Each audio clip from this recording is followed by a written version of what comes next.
ไปเวลาฟังธรรมะภาคบรรยายตอนค่ำเหมือนทุกวันนี้ละขอให้ท่านทั้งหลายนั่งสมาธิฟังเหมือนกันกับเรานั่งสมาธิทุกครั้งคือนั่งสมาธิขาขวาทับขาซ้ายมือขวาทับมือซ้ายตั้งกายให้ตรงดำรงสติให้มั่นเวลาฟังธรรมะก็เอาสติจดจ่ออยู่กับเสียงที่เราฟังแล้วกำหนดว่าได้ยินเนาะได้ยินหนอไปหรือว่ากำหนดว่ารู้เนาะรู้หนอรู้หนอคำใดคำหนึ่งก็ได้จนกว่าบรรยายธรรมะจบ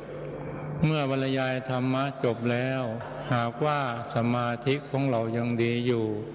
ก็ให้นั่งสมาธิไปเรื่อยๆอาจจะเป็น1 ชั่วโมง2 ชั่วโมง3 ชั่วโมงหรือ12 ชั่วโมงก็แล้วแต่พยายามท่านทั้งหลายเวลาปฏิบัติไปสภาวะใดๆเกิดขึ้นมาก็พยายามกำหนดให้ทันบางทีฟังธรรมะไปอาจจะมีอาการสั่นอย่างนี้ท่านทั้งหลายก็ให้กำหนดหยุดกำหนดเสียงซะก่อนกำหนดว่าได้ยินเนาะได้ยินหนอเนี่ยไม่ต้องกำหนดแต่กำหนดว่าสั่นเนาะสั่นเนาะสั่นเนาะถ้าไม่หายให้กำหนดว่ารู้เนาะรู้หนอรู้หนอไปถ้ายังไม่หายให้กำหนดว่าหยุดเนาะหยุดเนาะหยุดมันก็จะหยุดทันทีแล้วก็นั่งสมาธิต่อไปเรื่อยๆวันนี้จะได้น้อมนำเอาธรรมะเรื่องความมุ่งหมายของการฟังธรรม4 ประการก่อนอื่นก็ขอปรับความเข้าใจท่านนักปฏิบัติธรรมทั้งหลายก่อนว่าธรรมะที่นำมาบรรยายทุกวันนั้นหลวงพ่อมุ่งไปทางผู้ที่บวชใหม่หรือท่านผู้ที่ยังไม่ได้เคยปฏิบัติมาก่อนหรือได้ปฏิบัติมาก่อนแล้วแต่ว่าไม่ได้ปฏิบัติอยู่ในสำนักนี้เหตุนั้นครูบาอาจารย์ผู้ที่เคยประพฤติปฏิบัติเคยฟังธรรมะที่หลวงพ่อบรรยายมาแล้วก็ให้ก็ถือว่าเราฟังเพื่อสงเคราะห์อนุเคราะห์แก่ผู้ที่บวชใหม่เราฟังเพื่อเป็นการสงเคราะห์อนุเคราะห์แก่ผู้ที่ปฏิบัติสำหรับท่านที่เคยประพฤติปฏิบัติมาแล้วเคยฟังมาแล้วก็ขอให้กำหนดบทพระกรรมฐานไปเรื่อยๆแต่บางครั้งมันอาจจะฟังธรรมะกันเดิมที่เคยฟังอาจจะเฉยๆไปฟังแล้วไม่กระตือรือร้นฟังแล้วก็ไม่เฉยๆไม่มีอะไรเกิดขึ้นในจิตในใจคือจิตใจของเราไม่ได้เปลี่ยนสภาวะปีติหรือปัสสัทธิอุเบกขาหรือโอภาสอะไรอาจจะไม่เกิดเฉยเลยก็ได้เหตุนั้นขอให้ท่านทั้งหลายปรับใจเอาเองก็แล้วกันความมุ่งหมายของการฟังธรรมนั้นมีอยู่4 ประการคือ 1. เราฟังเพื่อเอาความรู้ 2. ฟังเพื่อเอาบุญ 3. ฟังเพื่อเป็นอุปนิสัย 4. ฟังเพื่อนำไปปฏิบัติข้อ 1. เราฟังธรรมเพื่อเอาความรู้คือความรู้ที่จะเกิดขึ้นแก่เราทั้งหลายนั้นมันเกิดหลายๆอย่างคือ 1. เกิดขึ้นเพราะการฟังเรียกว่าสุตตญาณความรู้มันเกิดขึ้นทางหูคือรู้เพราะฟังความรู้เพราะฟังนี่ก็ถือว่าเป็นสิ่งที่สำคัญเพราะพวกเราทั้งหลายจะมีความรู้ความฉลาดมาจนถึงบัดนี้ส่วนมากเกิดขึ้นเพราะฟังเราเริ่มฟังแต่จากพ่อจากแม่ยังพูดอะไรยังไม่เป็นเราก็ฟังพ่อฟังแม่ฟังพี่ฟังน้องฟังคนโน้นคนนี้พูดมาแล้วเราโตขึ้นมาก็ได้ฟังจากครูบาอาจารย์จนไปถึงโรงเรียนก็ฟังจากครูบาอาจารย์ชั้นป .1 ป .2 ป .3 ป .4 ป .5 ป .6 แล้วก็ฟังจากครูบาอาจารย์ระดับมัธยม1มัธยม2 3 4 5 6ฟังจากครูบาอาจารย์ผู้ที่ จบปริญญาตรีปริญญาโทเป็นด็อกเตอร์เป็นศาสตราจารย์ความรู้ทั้งหลายที่เราได้อยู่ในส่วนมากได้เพราะฟังสำหรับทั้งคดีเนี่ยคดีธรรมเราที่ได้รู้ธรรมะและเข้าใจธรรมะจนตราบเท่าทุกวันนี้ส่วนมากเราก็ฟังจากครูบาอาจารย์แต่ว่าเราเรียนนักธรรมชั้นตรีชั้นโทชั้นเอกเรียนบาลีประโยค1 2แล้วประโยค3ประโยค4ประโยค5ประโยค6ประโยค7ประโยค8ประโยค9เรารู้เพราะเราฟังจากครูบาอาจารย์เพราะฉะนั้นความรู้ที่เกิดจากการฟังนี่จึงเป็นสิ่งที่สำคัญคือเป็นเหตุให้เกิดการพัฒนาคนเราเมื่อฟังรู้แล้วเข้าใจแล้วก็อยากทำตามความรู้ที่ตนได้มาสรุปแล้วว่าเป็นความรู้ที่ทำให้เกิดการพัฒนาขึ้นมาคืออยากเรียนไปเรื่อยๆอยากรู้ไปเรื่อยๆอันนี้เป็นประการที่1ประการที่2จินตามยญาณความรู้ที่เกิดขึ้นจากการคิดความรู้ที่เกิดขึ้นจากการคิดนี้ก็ถือว่าเป็นสิ่งที่สำคัญคือความรู้ประเภทนี้เป็นเหตุเป็นปัจจัยให้เกิดความริเริ่มคนเราเกิดขึ้นมาแล้วถ้าไม่มีความริเริ่มแล้วหรือไม่เมื่อเกิดขึ้นมาแล้วไม่มีความริเริ่มนี้การที่จะพัฒนาตัวเองและสังคมก็ไปได้ยากสมมติว่าพวกเราทั้งหลายทำปฏิบัติพระกรรมฐานครูบาอาจารย์ท่านสอนมารูปนามขันธ์5เป็นอนิจจังไม่เที่ยงเกิดขึ้นมาแล้วดับไป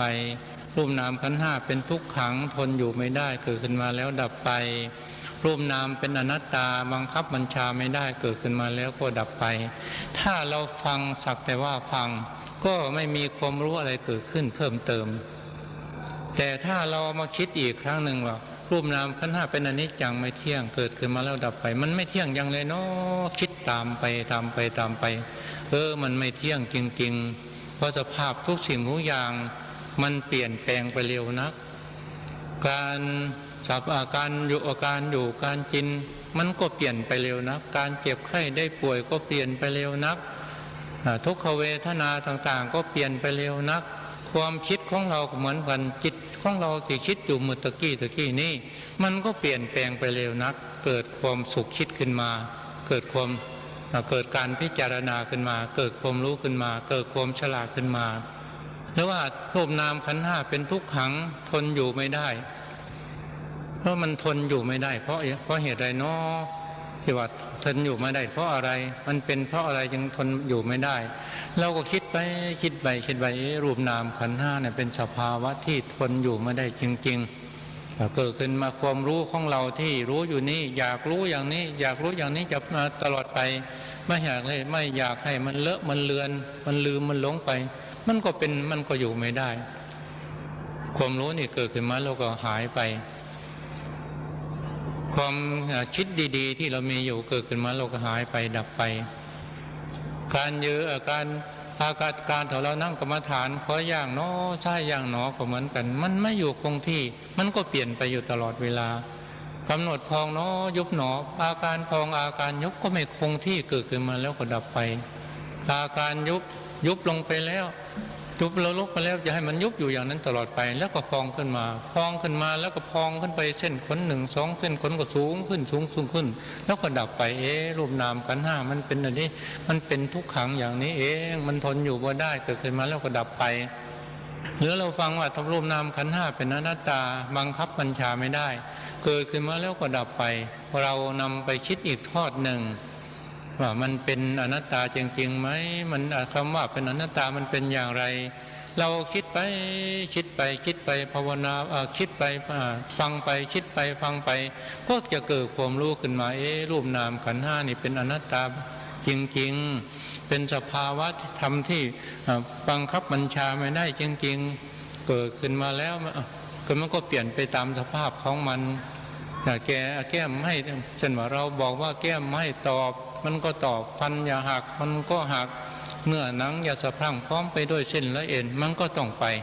ตาของเราอย่ามัวอย่าฝ่ามันก็เป็นไปตามลักษณะของพระไตรลักษณ์เราก็รู้ขึ้นมาอันนี้เรียกว่าเป็นจินตญาณ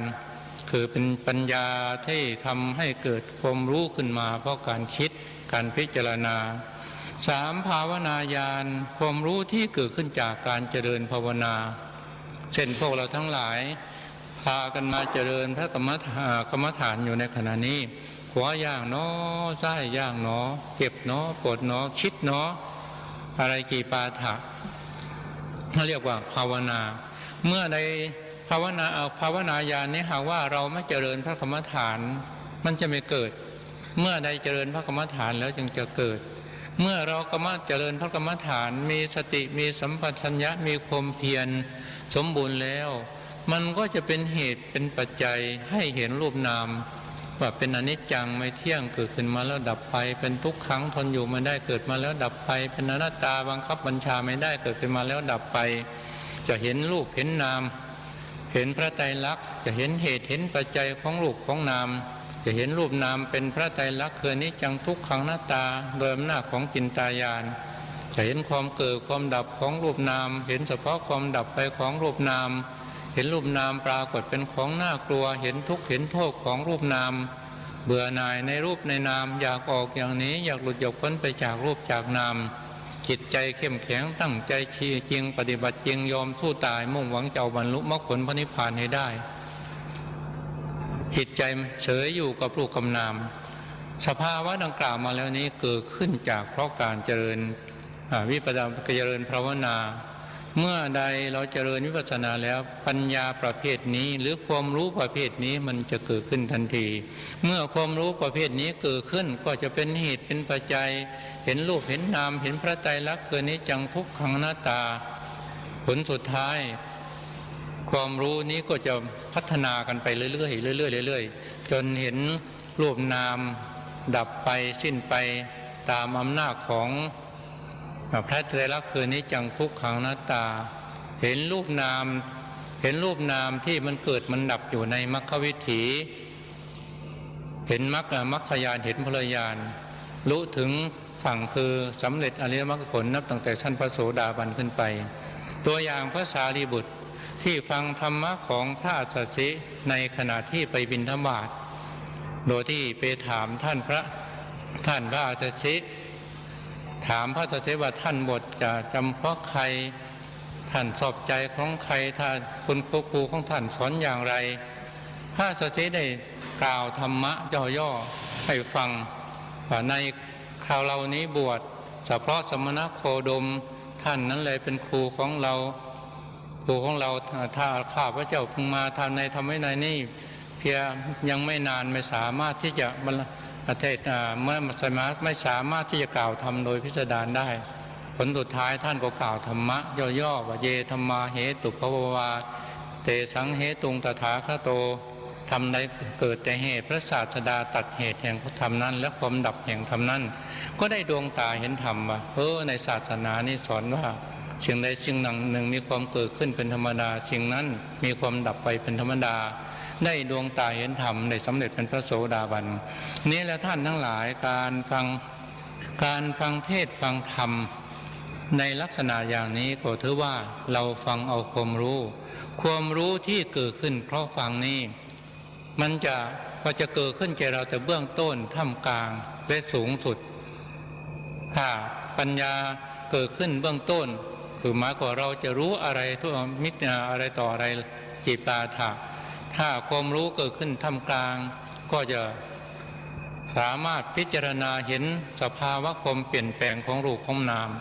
ถ้าความรู้ที่เกิดขึ้นสูงสุดก็จะเป็นเหตุเป็นปัจจัยสามารถทำลายกิเลสตัณหาให้หมดไปสามารถที่จะบรรลุอริยมรรคผลได้เหตุนั้นการฟังธรรมนี้ถึงว่าเป็นสิ่งสำคัญอันนี้เราประการที่หนึ่งเราฟังธรรมเพื่อเอาความรู้ประการที่สองเราฟังธรรมเพื่อเอาบุญการฟังธรรมนี้ได้บุญอย่างไรในขณะที่เราฟังธรรมะอยู่นี้กายกรรม3วจีกรรม4มโนกรรม3ของเราบริสุทธิ์ดีมันเป็นศีลแล้วนะ กายกรรมสามของเราบริสุทธิ์คือเราไม่ได้ฆ่าสัตว์ไม่ได้ลักทรัพย์ไม่ได้ประพฤติผิดในกามสำหรับวาจาของเราก็ไม่ได้พูดเท็จไม่ได้พูดส่อเสียดไม่ได้พูดคำหยาบไม่ได้พูดคำสำหรับเพ้อเจ้อสำหรับใจของเราก็ไม่ได้โลภอยากได้ของเขาไม่ได้พยาบาทของร้ายเขาเห็นชอบตามทำนองของธรรมอันนี้เมื่อกายกรรมสามวิจีกรรมสี่มโนกรรมสามของเราบริสุทธิ์อย่างนี้แล้วก็ถือว่าเป็นศีลแล้วตัวนี้ศีลนี้เป็นศีลในองค์มรรคเป็นศีลที่จะทำให้ผู้ปฏิบัติได้บรรลุมรรคผลพระนิพพานสรุปแล้วว่าในขณะที่เราฟังธรรมะอยู่นี้กายกรรมสามวจีกรรมสี่มโนกรรมสามของเราบริสุทธิ์ดีเป็นศีลแล้วและในขณะที่เราฟังธรรมะอยู่นี้จิตใจของเราจดจ่ออยู่ในธรรมะไม่เผลอฟังไปกำหนดไปเหมือนท่านทั้งหลายกำหนดอยู่ในขณะนี้แหละได้ยินเนาะได้ยินเนาะได้ยินเนาะยินเนาะไปกำหนดไปก็เถอะในขณะที่เรากำหนดไปอยู่ในขณะนี้ก็เป็นคณิกาสมาธิเรากำหนดมีสติกำหนดได้ยินเนาะได้ยินเนาะได้ยินเนาะเนี่ยเป็นคณิกาสมาธิคณิกาสมาธินี้มีอำนาจที่สามารถที่จะป้องกันไม่ให้นิวรณ์เกิดขึ้นในขันธสันดานในขณะที่เราฟังนี่มันเป็นเหตุเป็นปัจจัยที่กั้นนิวรณ์ไม่เกิดขึ้นในขันธสันดานและเป็นสิ่งที่สำคัญสามารถที่จะกั้นความโลภความโกรธความหลงไม่ให้เกิดขึ้นในขันธสันดานในขณะที่เรากำหนดได้ยินเนาะได้ยินเนาะได้ยินเนาะอยู่นี่ความรู้ขันนี้มันสามารถที่จะป้องกันบาปสามารถที่ละบาปทำลายบาปได้นี่เรียกว่าเป็นคณิกสมาธิฟังแล้วเกิดความรู้หมดความสงสัยมีความเข้าใจจิตใจเกิดปีติมีความเห็นถูกมีใจผ่องใสเป็นปัญญาเพราะว่าปัญญาเกิดแล้วตอนนี้การฟังธรรมได้บุญได้กุศลอย่างไรหลวงพ่อจะขอยกธรรมะที่ท่านกล่าวไว้ในธรรมบทคุตตนิกายคือเรื่องมันดุกะเทพบุตรมีเรื่องเลยว่ามีกบตัวหนึ่งอยู่ริมสระโบกคลานีวันหนึ่งได้ฟังธรรมะที่องค์สมเด็จพระสัมมาสัมพุทธเจ้าทรงแสดงด้วยความพอใจด้วยความดีใจฟังไปเงี่ยหูไปตามกระแสพระธรรมะที่ธรรมะที่พระองค์ทรงแสดงแต่บังเอิญในขณะนั้นพวกคนเลี้ยงโคเดินผ่านมาไม่ได้พิจารณาไม้เท้าไปถูกกบตัวนั้นตายเมื่อตายแล้วกบตัวนั้นก็ไปบังเกิดเป็นเทพบุตรในเทวโลกในชั้นดาวดึงส์ชื่อว่ามันดุกะเทพบุตร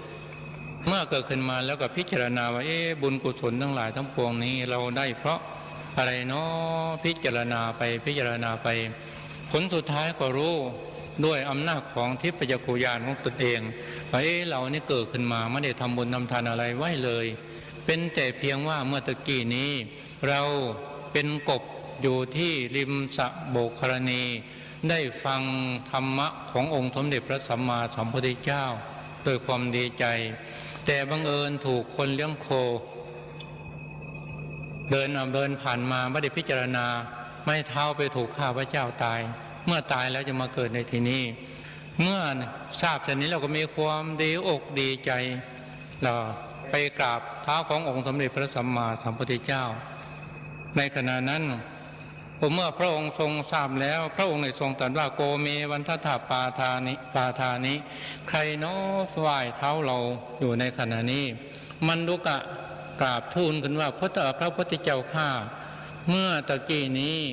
ข้าพระองค์เป็นกบอยู่ที่ริมสระโบกคลานีได้ฟังสมเด็จพ่อเทศด้วยความดีใจแต่บังเอิญถูกคนเลี้ยงโคฆ่าตายจึงไปเกิดในชั้นดาวดึงส์นึกถึงพระเดชพระคุณของสมเด็จพ่อ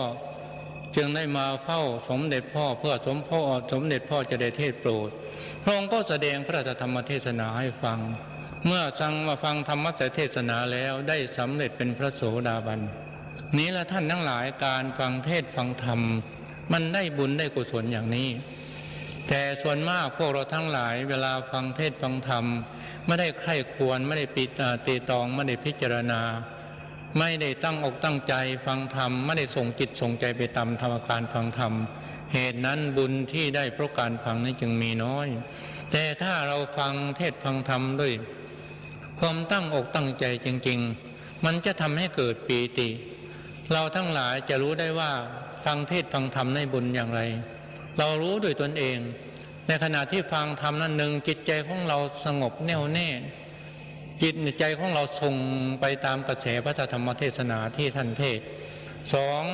บางทีก็ขนลุกหนังหัวพองสยองก้าวน้ำตาไหลบางทีเหมือนกันกับจะร้องไห้บางทีอดไม่ได้น้ำตามันไหลออกมาถ้าลักษณะอย่างนี้ก็ถือว่าเป็นบุญได้บุญ100%แล้วบุญเกิดนี่บุญเกิดในขณะที่ฟังธรรมสามเราฟังธรรมเพื่อเป็นอุปนิสัยคือการฟังธรรมนี้เป็นเหตุเป็นปัจจัยให้สืบต่อกันไปตามลำดับเรียกว่าเป็นอุปนิสัยเหมือนดังท่านทั้งหลายเมื่อโกนโน้นได้ฟังธรรมะอยู่ที่บ้านบ้างที่วัดบ้างจำได้บ้างจำได้บ้างจำไม่ได้บ้างอะไรทำนองนี้แต่เมื่อท่านทั้งหลายมาฟังหลวงพ่อบรรยายธรรมะอยู่นี่ท่านก็ได้ฟังอีกว่าธรรมะเมื่อเรื่องนี้ดูว่าเราได้เคยฟังมาแล้วถือว่าเป็นอุปนิสัยเลยนะคนจำได้หรือว่าเราไปฟังอยู่ที่กรุงเทพเราก็จำได้มาฟังอยู่นี่เราก็ได้ฟังธรรมะเรื่องนั้นอีกก็ถือว่าเราจำได้นี่เป็นอุปนิสัยแล้วหรือเราฟังหรือว่าเราไปฟังอยู่อำเภอไหนยังจังหวัดใดก็ตามครูบาอาจารย์ผู้เทศผู้สอนจะเป็นใครก็ตามเราเคยฟังแล้วมาทีนี้เราฟังอีกก็จำได้อีกคือไม่ฟังแล้วก็เข้าใจอีกเป็นอุปนิสัยสืบต่อกันมาตามลำดับเรื่องการฟังเทศน์ฟังธรรมนั้นเป็นอุปนิสัยปัจจัยอย่างไรนั้นหลวงพ่อจะขอยกเรื่องงูเหลือมใหญ่ฟังธรรมที่ท่านกล่าวไว้ในธรรมบทกุตติกายว่ามีงูเหลือมใหญ่ตัวหนึ่งอยู่ในอาศัยอยู่ในโรงธรรมที่โพรงไม้ใกล้โรงธรรมสภาศาลาวันหนึ่งได้ฟังพระท่านสอนเรื่องอายตนะคาถางูเหลือมตัวนั้นก็เงี่ยหูฟังด้วยความดีใจคือหมายก็ได้ฟังได้ยินเสียงพระท่านสอนธรรมะก็ดีใจเพราะได้ยินเสียงธรรมะแม้ว่าจะรู้หรือไม่รู้ก็ตามแต่มันก็ดีอกดีใจเงี่ยหูฟังเรื่อยนอนไปก็ฟังไปด้วยอานิสงส์ที่ได้ฟังเทศน์ฟังธรรมด้วยความดีใจจุติจากอัตภาพนั้นแล้วก็ไปบังเกิดในเทวโลกเมื่อจุติออกจากเทวโลกแล้วมาเกิดเป็นในสมัยในศาสนาของพระองค์สมเด็จพระสัมมาสัมพุทธเจ้าทรงชื่อว่ากัสสปะสัมมาสัมพุทธเจ้าได้จุติจากเทวโลกมาออกจากเทวโลกได้มาจุติในศาสนาขององค์สมเด็จพระสัมมาสัมพุทธเจ้าเกิดในตระกูลพราหมณ์เมืองปตาลีบุตรชื่อว่าโสนาสีวกเมื่อโสนาสีวกเกิดมาแล้วเจริญวัยขึ้นมาได้ออกป่าทำกรรมฐานผลสุดท้ายได้อภิญญาจิต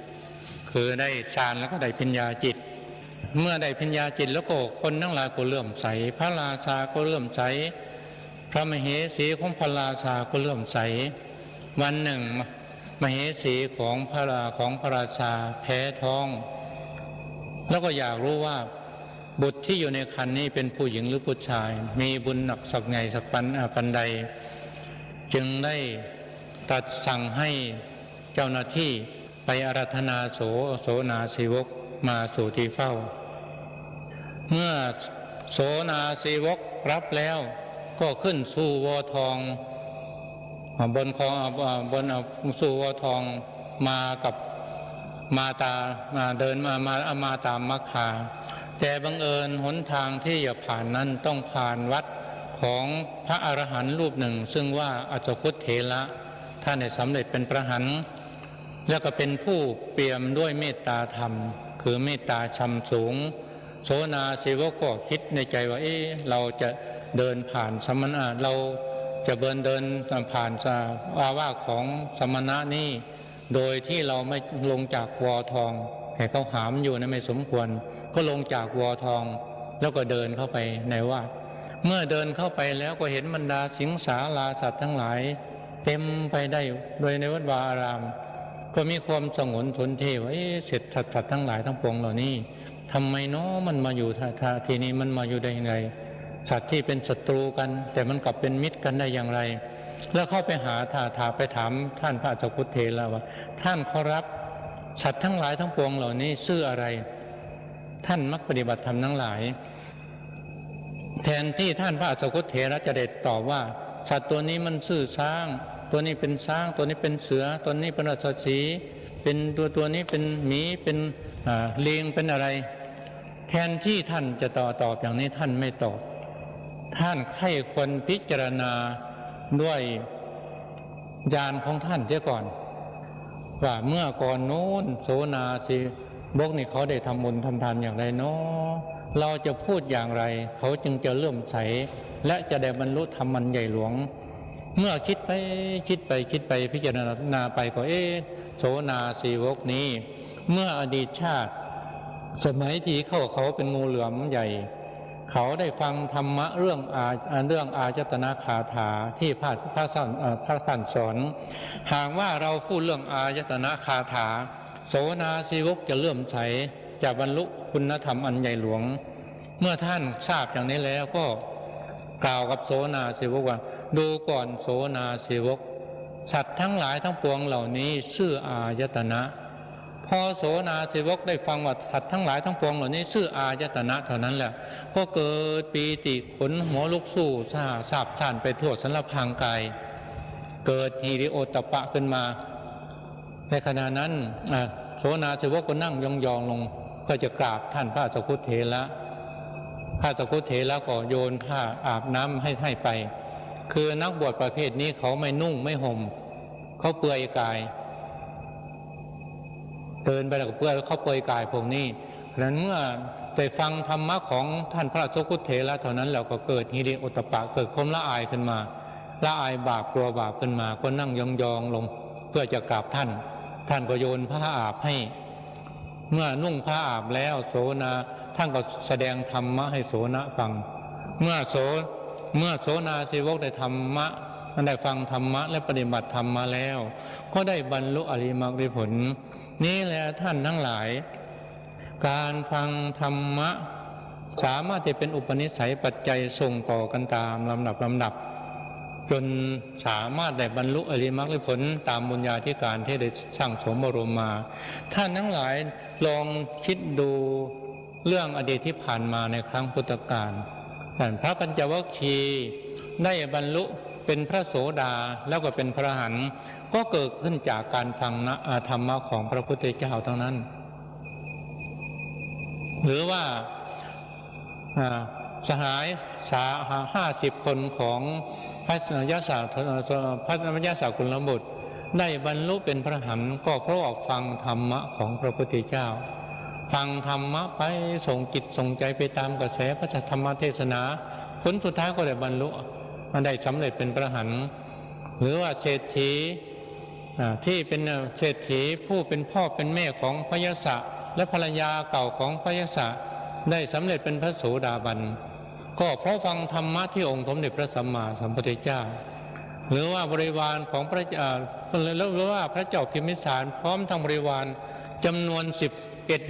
11,000ได้บรรลุอริยมรรคผลในขณะฟังธรรมที่องค์สมเด็จพระสัมมาทรงตรัสอยู่ที่เวฬุวันสวนไม้ไผ่ได้สำเร็จเป็นพระโสดาบันทั้ง11,000ก็เพราะการฟังธรรมทั้งนั้นเพราะฉะนั้นเรื่องการฟังธรรมนี้จึงถือว่าเป็นสิ่งสำคัญธรรมะที่เราฟังอยู่ในขณะนี้เมื่ออนาคตต่อไปก็จะเป็นเหตุเป็นปัจจัยให้เรารู้ธรรมและฉลาดในธรรมจนผลสุดท้ายเราสร้างสมอบรมบารมีเต็มเปี่ยมแล้วก็จะเป็นเหตุเป็นปัจจัย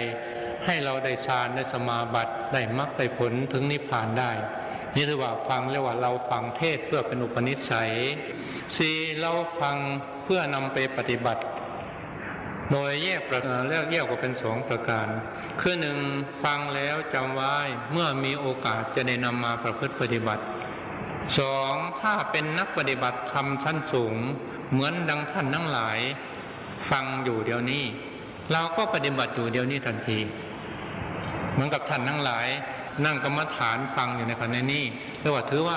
เราปฏิบัติธรรมในขณะฟังเทศอยู่นี้ฟังการบรรยายธรรมะอยู่นี่ก็ถือว่าเราปฏิบัติธรรมเพราะเหตุไรเพราะว่าการปฏิบัติธรรมะชั้นสูงนี่เราเอารูปเอานามขณะที่ท่านทั้งหลายฟังอยู่นี้รูปนามมันเกิดขึ้นพร้อมแล้วเสียงที่หลวงพ่อเทศก็เป็นรูปธรรมใจของท่านทั้งหลายที่รู้เนื้อหาสาระของธรรมะก็ถือว่าเป็นรูปธรรมเสียงที่ได้ยินก็เป็นรูปธรรมรูปธรรมมันหมดแล้วคือรูปธรรมนามธรรมมันก็มีมาแล้วเสียงของหลวงพ่อก็เป็นรูปธรรมเสียงที่ท่านทั้งหลายได้ยินได้ฟังก็เป็นรูปธรรมใจที่รู้ก็เป็นนามธรรมมันรู้หมดแล้วคือรูปนามมันหมดแล้วรู้หมดแล้วแต่อีกอย่างหนึ่งรูปธรรมนี้มันเกิดขึ้นได้ทางตาทางหูทางจมูกทางลิ้นทางกายทางได้ทั้งหมดขณะใดที่เรากำหนดว่าได้ยินหนอดีหนอรูปหนอนามมันเกิดหมดแล้วใจที่รู้เสียงเป็นรูปใจที่รู้เป็นนามในขณะที่เราเห็นตาของเราเห็นรูปเรากำหนดเห็นหนอรูปธรรมนามธรรมมันเกิดหมดแล้วตาเป็นรูปสีต่างๆที่เราเห็นก็เป็นรูปใจที่รู้ก็เป็นนามในขณะที่จมูกได้กลิ่นจมูกก็ดีกลิ่นก็ดีเป็นรูปใจที่รู้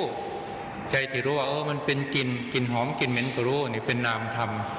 ในขณะที่ลิ้นได้รสเรากำหนดว่ารสรสก็ดีลิ้นก็ดีเป็นรูปใจที่รู้เป็นนามในขณะที่ถูกต้องอาการเย็นร้อนอ่อนขาแข็งอาการเย็นร้อนอ่อนแข็งเนี่ยเป็นรูปใจที่รู้เนี่ยเป็นนามมันเกิดขึ้นพร้อมหมดแล้วท่านทั้งหลายการฟังเทศน์ฟังธรรมนี่ถามว่าเราตั้งอกตั้งใจฟังจริงๆแล้วก็มีความฉลาดในการฟังก็สามารถที่จะได้บรรลุอริยผลได้ตัวอย่างพาหิยะทารุจิริยะฟังธรรมะแล้วได้บรรลุเป็นพระอรหันต์คือมีเรื่องเล่าไว้ในพระธรรมบทพุทธกนิกายว่ามีตระกูลหนึ่งเขามีบุตรชายคนหนึ่งอยู่มาวันหนึ่งบุตรชายนั้นก็อยากไปค้าสำเภากับพ่อค้าทั้งหลายเป็นลามารดาไม่อนุญาตถึงแม้ว่ามารดาไม่อนุญาตท่านก็ฝ่าฝืนมารดาแล้วไปกับพวกพ่อค้าสำเภาทั้งหลายสำเภาเดินไปในทะเลเป็นเวลา7 วันก็อับปางคือล่มเรือสำเภานั้นแตกแล้วก็ล่มคนทั้งหลายก็แหวกว่ายไปตามสายทานเพื่อเอาชีวิตรอดบางคนก็ถูกปลากินไปบางคนก็ถูกเต่าก็ไปบางคนก็จมน้ำไปแต่บังเอิญพาหิยะนี้ได้แป้นกระดานแผ่นหนึ่งก็ลอยแหวกว่ายไปตามสายทานเครื่องนุ่งพุ่งห่มนี่หลุดลุ่ยไปหมดแล้วไม่มีแล้วเหลือแต่เสื้อเดิมเมื่อไปลอยแวกว่ายอยู่ใต้สายทานจนถึงฝั่งเมื่อไปถึงฝั่งเราขึ้นไปบนบ้านแต่บังเอิญบนบ้านชาวบ้านนั้นเขานับถือผู้ที่ไม่นุ่งไม่ห่มเนี่ยผู้ที่เปลือยกายเนี่ยมาเป็นพระอรหันต์พอดีไปถึงตอนนั้นเขาเห็นพายะเขาก็ทักท้วงกันว่าพระอริยพระคุณเจ้าของเรามาแล้วพระอรหันต์มาแล้วต่างคนก็ต่างเคารพรับถือเลื่อมใสเฮโลกันเข้าไปกราบไปไหว้แล้วก็นิมนต์ให้ฉันภัตตาหารแล้วก็คนนั้นพระพาหิยะก็คิดว่าการที่ไม่นุ่งไม่ห่มอย่างนี้เขาถือว่าเป็นพระอรหันต์อย่ากระนั้นเลยตั้งแต่วันนี้เป็นต้นไปเราจะไม่นุ่งไม่ห่มละก็เที่ยวเดินเตะไปตามถนนหนทางไปเรื่อยตามภาษา ที่คนนักบวชประเภทนี้ร้อนถึงพระพรหมบนสวรรค์เมื่อก่อนเคยประพฤติปฏิบัติธรรมะร่วมกันได้ฌานแล้วไปเกิดในพรหมโลกแต่พาหิยะนี่ไม่ได้ฌานเกิดมาเป็นมนุษย์พระพรหมได้ออกมาพระลงมาแล้วก็มาบอกว่าดูก่อนพาหิยะเพศที่เธอถืออยู่นี้ไม่ใช่เพศพระหันนะเป็นเกลกะเป็นชีเปลือยนอกเป็นนักบวชนอกพระพุทธศาสนานู่นพระพุทธเจ้าเกิดขึ้นแล้วในโลกพระพุทโธปโนธัมโมปโนสังโฆปโนพระพุทธเจ้าพระธรรมพระสงฆ์เกิดขึ้นแล้วในโลกที่อยู่กรุงสาวัตถีนู่นพอพาหิยะได้ฟังตรงนั้นก็เกิดความก็เกิดกุหิริโอตตัปปะละอายบาปขึ้นมาทันทีก็ออกวิ่งจากหมู่บ้านนั้นไปกรุงสาวัตถีตั้งแต่หัวกาตั้งแต่วันนี้ก็ยันเช้าวันนี้เป็นเวลาเช้าได้เป็นเวลาที่องค์สมเด็จพระสัมมาสัมพุทธเจ้าจะทรงเสด็จเที่ยวบิณฑบาตไปสิ้นระยะท่านกล่าวไว้สิ้นระยะหนทางเท่าไร120 โยชน์แล้วก็ไปกราบแทบเท้ายกขนบาทขององค์สมเด็จพระสัมมาสัมพุทธเจ้าแต่พระพุทธเจ้าข้าพอพระองค์ได้ทรงแสดงพระธรรมเทศนาให้ข้าพระพุทธเจ้าฟังด้วยพระองค์ทรงตรัสว่าดูก่อนพาหิยะขณะนี้เราตถาคตกำลังเสด็จเที่ยวบิณฑบาตขอให้เราตถาคตจะกลับจากบิณฑบาตเจ้าก่อนเถอะค่อยฟังพระพุทธเจ้าข้าถ้าอย่างนั้นข้าพระองค์อาจจะตายก่อนพระพุทธเจ้าหรือพระพุทธเจ้าอาจจะปรินิพพานแก่ข้าพระพุทธเจ้าก็ได้ถ้าอย่างนั้นตั้งใจฟังเราตถาคตจะเทศน์ให้ฟังพระองค์ก็ทรงแสดงพระธรรมเทศนาว่าดูก่อนพาหิยะทารุจิริยะได้เห็นก็สักแต่ว่าได้เห็นได้ยินก็สักแต่ว่าได้ยินพาหิยะก็กำหนดตามไปเห็นหนอได้ยินหนอได้ยินหนอกำหนดตามไปได้บรรลุเป็นพระหันตกิเลสขาดจากขันธสันดานเมื่อบรรลุเป็นพระหันแล้วพระองค์ทรงพิจารณาพาหิยะนี่ทารุกิริยะนี้เขาจะสามารถยังผ้าทิพย์ให้ลอยมาเลื่อนลอยมาสวมกายได้หรือไม่เนาะสามารถที่จะได้บวชด้วยเอหิภิกขุอุปสัมปทาหรือไม่เนาะพิจารณาไปเมื่อพิจารณาไปก็รู้พระองค์ทรงทราบว่าพาหิยะนี้เมื่อพบก่อนชาติก่อนเขาไม่ได้เคยทำบุญทำทานไม่ได้เคยถวายผ้าไว้เลยตัวเหตุที่เขาไม่เคยถวายผ้าไว้เขาจึงไม่สามารถที่จะยังผ้าที่ให้เลื่อนลอยมาสวมกายได้พระองค์ทรงตรัสสั่งให้พาหิยะไปแสวงหาผ้ามาบวชเมื่อพาหิยะไปในขณะที่พาหิยะไปแสวงหาผ้าเพื่อจะมาบวชนั่นแหละไปถูกยักษินีที่เป็นเจ้ากรรมนายเวรทำกรรมทำเวรเมื่อชาติก่อนมาในภาพของภาพของแม่โคไปดักอยู่ริมทางที่พาหิยะจะเดินไปเมื่อพาหิยะเดินมาแม่โคก็กระโดดฉิดพาหิยะถึงแก่มรณกรรมหรือพูดภาษาธรรมลวทันนิพพานในวันนั้นพระสงฆ์ทั้งหลายสนทนากันอยู่ในโรงธรรมสภาสาลาว่าท่านทั้งหลายพาหิยะตายแล้วไปเกิดในที่ไหนหนอสนทนากันในโรงธรรมสภาศาลาองค์สมเด็จพระสัมมาสัมพุทธเจ้าทรงทราบและเสด็จมาตรัสถามว่าดูก่อนภิกษุทั้งหลายพวกเธอทั้งหลายสนทนากันในเรื่องอะไร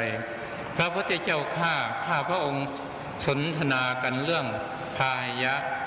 ว่าเขาตายแล้วเขาไปเกิดที่ไหนพระพุทธเจ้าข้าพระองค์ทรงตรัสว่าดูก่อนภิกษุทั้งหลายลูกของเราปรินิพพานแล้วเมื่อพระสงฆ์ทั้งหลายได้ฟังท่านก็งงแล้วกราบทูลว่าพระพุทธเจ้าข้าพระองค์ทรงพูดเรื่องอะไรเป็นใดไปได้หรือพาหิยะฟังธรรมะเพียงนิดเดียวเท่านั้นได้บรรลุเป็นพระหันต์มันเป็นได้อย่างไรพระองค์ก็ทรงตรัสว่าดูก่อนภิกษุทั้งหลายการฟังธรรมะจะมากหรือน้อยก็ตามฟังแล้วเข้าใจสามารถทำลายกิเลสตัณหาได้ถือว่าประเสริฐแล้วถือว่าการฟังธรรมะแม้มาก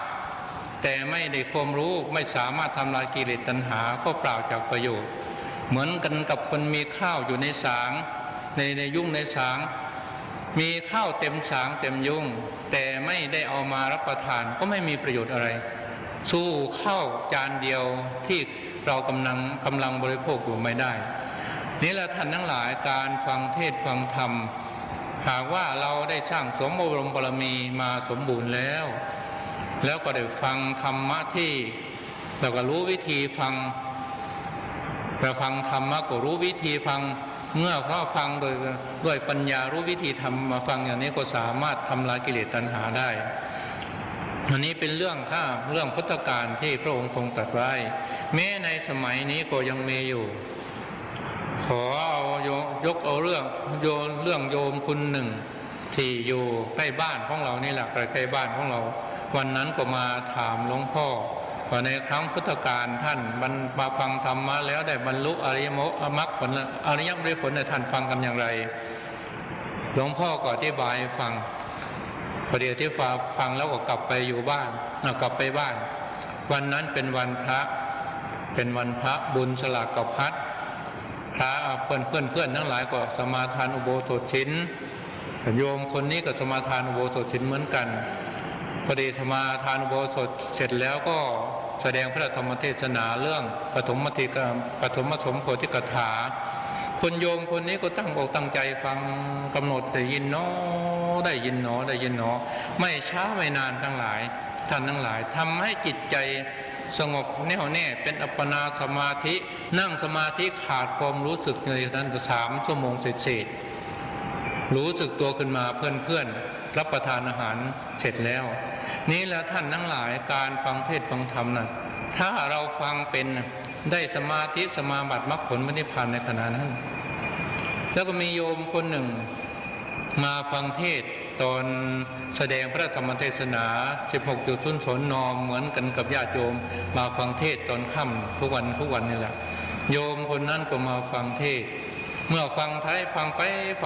ไปเกิดปีติขึ้นมามันสั่นขึ้นมาเขาบอกว่าตั้งใจเอามือลงกำหนด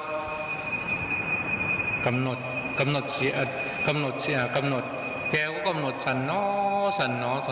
นอไปเรื่อยๆกำหนดไม่ช้าไม่นานจิตสงบเป็นอัปปนาสมาธิเป็นฌานแล้วก็อยู่นั่งดูในสมาธินั้นเป็นเวลานานรู้สึกตัวขึ้นมาเป็นเวลาตรง1 ทุ่มแล้ว1 ทุ่มเศษแล้วไปพระเนรไปส่งที่บ้านนี่แหละท่านทั้งหลายฟังเทศน์ฟังธรรมนั้นถ้าว่าเราฟังเป็นมันได้บุญในกุศลอย่างนี้ได้สมาธิสมาบัติมรรคผลนิพพานได้อย่างนี้แม้แต่เวลาไปสอนในสำนักต่างๆในวัดต่างๆในภาคฤดูหนาวส่วนมากภาคฤดูหนาวไปสอนที่โน้นบ้างไปสอนที่นี้บ้างแล้วก็ผู้ที่ได้สมาธิในขณะที่นั่งฟังธรรมะเนี่ยมีเป็นส่วนมากบางทีโยมผู้หญิง30 คน50 คนมาฟังธรรมะได้สมาธิทั้ง30 คน50 คนก็มีหรือบางปีหนึ่งที่ผ่านมามีสามเณรมาปฏิบัติอยู่นี้เป็นจำนวนมากพอสมควรแล้วก็นั่งสมาธิฟังศาลาหลังนี้แหละก็ฟังกันอยู่อย่างนี้ในแต่นี้แหละพอดีวันนั้นเนี่ยพอดีให้บรรดาลูกเนรทั้งหลายตั้งใจฟังแล้วก็ให้นั่งสมาธิฟังพอดีหลังจากเทศจบแล้วมาตรวจดูสามเณรได้สมาธิไปตั้ง20 กว่าคนแล้วคือหมายก็สามารถเข้าสมาธิได้สมาธิในขณะฟังอยู่จำนวนตั้ง20 กว่าคนแล้วก็ไปที่ในสถานที่ต่างๆส่วนมากผู้ที่ได้สมาธิในเวลาฟังเทศน์ฟังธรรมนี้เป็นจำนวนมากกว่าได้สมาธิในเวลาเดินจงกรมหรือนั่งสมาธิบางพาได้สมาธิธรรมดานี่แหละท่านทั้งหลายการฟังเทศน์ฟังธรรมถ้าเราตั้งอกตั้งใจฟังแล้วฟังให้เป็นก็สามารถได้บรรลุสมาธิสมาบัติวิชาปฏิสัมภิทาดังกล่าวมาแล้วข้างต้นท่านทั้งหลายอาจจะคิดว่าหลวงพ่อสมาธิที่ได้นั้นเป็นมรรคเป็นผลหรือว่าเป็นสมาธิเป็นฌานท่านทั้งหลายอาจจะคิดอย่างนี้ อันนี้ก็แล้วแต่สมณะที่เกิดขึ้นถ้าว่าอัปปนาสมาธิเกิดขึ้นในลำดับของฌานวิถีหรือว่าฌานสมณวิถีอัปปนาสมาธิที่ได้นั้นก็เป็นฌานเป็นปฐมฌานทุติยฌานตติยฌานจตุตฌานแต่ถ้าอัปปนาสมาธิเกิดขึ้นในลำดับของฌานของมรรควิถีอัปปนาสมาธิที่ได้นั้นก็เป็นอริยมรรคผลถ้าเกิดพัดขึ้นมาครั้งหนึ่งรู้สึกตัวขึ้นมาเราได้สำเร็จเป็นพระโสดาบันแล้วได้เป็นพระโสดาปฏิมรรคโสดาปฏิผลแล้วแล้วก็เมื่อเราสมมติว่าในในขณะที่เราฟังเทศน์ฟังธรรมนี้นะครับว่าอัปปนาสมาธิเกิดขึ้นในลำดับของมรรควิถีเกิดพัดขึ้นมาขาดความรู้สึกไปพอดีรู้สึกแล้วก็ฟังไปในอัปปนาสมาธิเกิดขึ้นในลำดับมรรควิถีครั้งที่สองพลึบลงไปรู้สึกตัวขึ้นมาสำเร็จเป็นพระอนาคามีแล้วฟังต่อไปอัปปนาสมาธิเกิดขึ้นในลำดับของมรรควิถีที่สามที่สี่พับลงไปรู้สึกตัวเราได้สำเร็จเป็นพระอรหันต์แล้วการบรรลุอริยมรรคผลตั้งแต่ท่านพระโสดาบันสกทาคามีอนาคามีพระอรหันต์อาจจะใช้เวลาเพียง5 นาทีเท่านั้นก็ได้อันนี้แล้วแต่สมณะของใครของมันถ้าผู้ใดเป็นประเภทคิปปาปฏิปทาทันทาปัญญาก็สามารถที่จะได้ตรัสรู้เร็วบรรลุเร็ว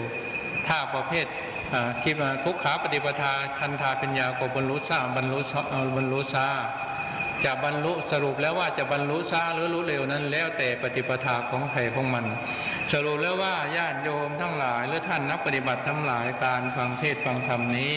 ถ้าว่าเราฟังเป็นฟังด้วยปัญญาก็สามารถที่จะยังสมาธิสมาบัติมรรคผลนิพพานให้เกิดขึ้นในขณะฟังนั้นก็ได้หลวงพ่อบรรยายธรรมะก็เห็นว่าพอสมควรเสียเวลาท้ายนี้ก็ขอ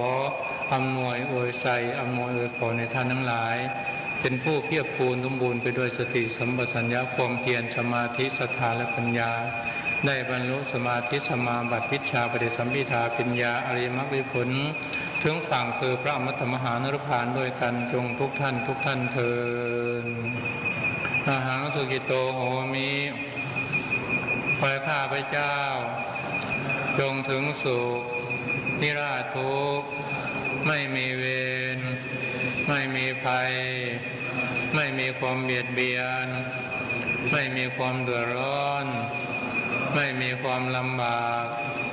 มีความสุขรักษาตนอยู่เถิดสัพเพสัตตาสัตว์ทั้งหลายทั้งปวงจงเป็นผู้ไม่มีเวรไม่มีภัยไม่มีความเบียดเบียนไม่มีความเดือดร้อนไม่มีความลำบากมีความสุขรักษาตนอยู่เถิดข้าพเจ้าขออุทิศส่วนบุญส่วนกุศลที่ได้บำเพ็ญมาแล้วนี้ให้แก่บิดามารดาครูบาอาจารย์ญาติสนิทมิตรสหายตลอดท่านผู้มีอุปการะคุณทั้งหลายเจ้ากรรมนายเวรมนุษย์อมนุษย์อบายสัตว์เทวดามารพรหมพญายมราชและนายนิรยพันธ์ทั้งหลายถ้าตกทุกข์ขอให้พ้นจากทุกข์ถ้ามีความสุขขอให้มีความสุขยิ่งขึ้นไปด้วยบุญกุศลที่ข้าพเจ้าได้บำเพ็ญมาแล้วนี้ขอจงได้เป็นพลวปัจจัยเป็นอุปนิสัยตามทรงให้เกิดปัญญาญาณบรรลุฌานสมาบัติผลสมาบัตินิโรธสมาบัติวิชชา3ปฏิสัมภิทาญาณ4อภิญญา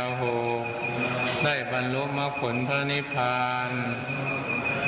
ทั้งในชาตินี้และชาติหน้าตลอดชาติอย่างยิ่งจนถึงความพ้นทุกข์